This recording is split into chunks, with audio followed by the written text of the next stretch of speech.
A Kaukauna high school teacher is on administrative leave after making a social media post about Saturday's shooting in Washington, D.C. New at 5, Samantha Cavalli has local reaction and the district's response.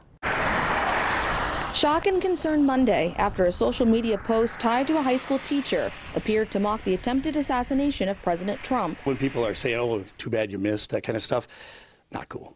The now deleted post was tied to social studies teacher Patrick Meyer's X account, which has also since been deactivated.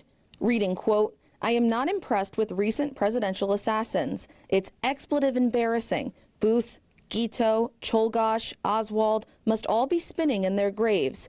MAGAA, make Americans great assassins again. Sad."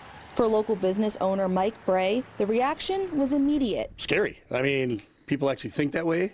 I mean, the office of president, regardless of what side you're on, should be held in high regard. Bray says comments like this go beyond politics and cross a line. He says while people have the right to speak freely, comments like these can still carry consequences. I was always taught to think before you talk, you know, because sometimes what you say is not always what you mean.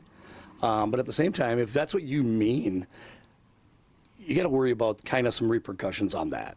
And there should be some repercussions. A statement from the district superintendent on the matter reads in part, quote, "The Kaukauna Area School District is committed to maintaining a safe and supportive learning environment for all students, families, and staff, and unequivocally rejects any conduct, expression, or behavior that may encourage, condone, or promote violence in any form," end quote. Tonight there will be a Board of Education meeting at 5:30, but it's unclear if this topic will be discussed. We've also reached out to Meyer for comment, but have not heard back. Reporting in Kaukauna, Samantha Cavalli, Action 2 News.